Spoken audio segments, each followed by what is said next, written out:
So we heard in our gospel reading that Jesus met a man with leprosy. I understand it's not necessarily the case that this man had the disease that we would now call leprosy, Hansen's disease. In the ancient world, I'm told many different skin conditions were all lumped together under an umbrella of leprosy.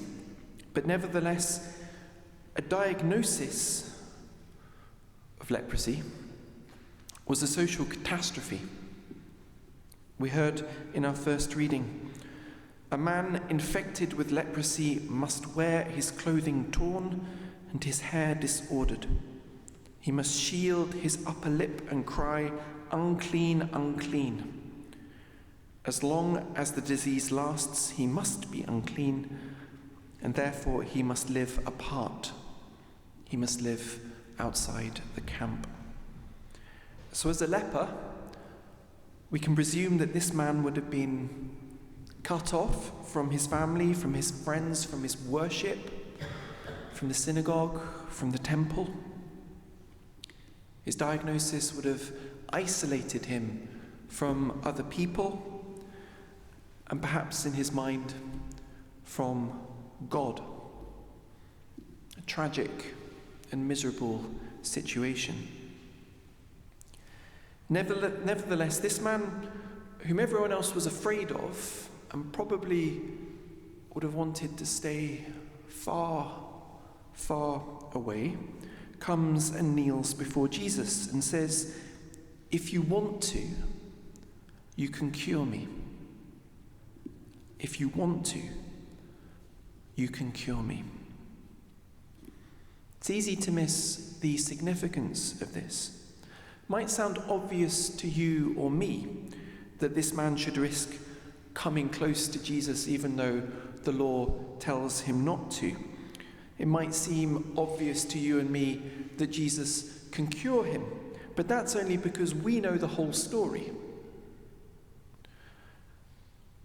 What is remarkable about this incident is that it happens right at the beginning of Mark's Gospel. We're still in chapter 1. Our Lord has only just started his public ministry. And yet this man with leprosy shows by his words and actions that he has already recognized divine power at work in our Lord. How do we know that? Well, first, this man is kneeling before Jesus. It's a dramatic gesture for a Jew. Think about how alert the Jewish tradition is to the danger of idolatry. Think about how allergic the Jewish tradition is to any implication that a human being might be worshipped as God. And yet, this man with leprosy is on his knees before our Lord, showing him the honor that is due to God. He's recognizing divine power in our Lord. He's honoring God in our Lord. And second, notice his confidence that our Lord can heal him. That's not to be taken for granted. Think about the story of Naaman the Syrian in the second book of Kings. The king of Aram, hearing that there is a prophet, Elisha, in Israel, sends Naaman, the commander of his army, to Israel to be healed. He sends a letter to the king of Israel, which says something along the lines of, "This is Naaman. He's a good chap. Please heal his leprosy." It's not a direct quotation. And the king of Israel explodes in anger when he receives this request, when he learns what is expected of him. He cries out, "Am I God to cause life or give death? How can I possibly heal this man? Only God can cure leprosy." Only God can cure leprosy. And of course, in the story, God does heal Naaman's leprosy. But as if to underline the fact that it really is the power of God and not the power of Elisha, Elisha is nowhere to be seen when the healing happens.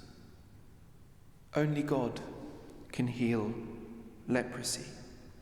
And yet this man with leprosy, in the very first chapter of Mark's Gospel, is saying to Jesus, "If you want to, you can cure me." It's recognizing divine power at work in our Lord. And we can learn from this. This man with leprosy is teaching us something precious and important. When we look at Jesus, we see God. Our Lord Jesus Christ makes God's love visible for us. We learn what God is like by contemplating Christ. So what do we discover about God by looking at Christ this Sunday? Well, we see the depths of his compassion. We read on, moved with pity, Jesus stretched out his hand and touched him. "Of course I want to," he said. "Be cured." Jesus was moved with pity. And remember, Jesus is God. Jesus makes the love of God visible in a human way. God was moved with compassion at the plight of this man kneeling before him. And Christ has the same compassion for you and me. Our gospel this Sunday is not just a revelation of God's power.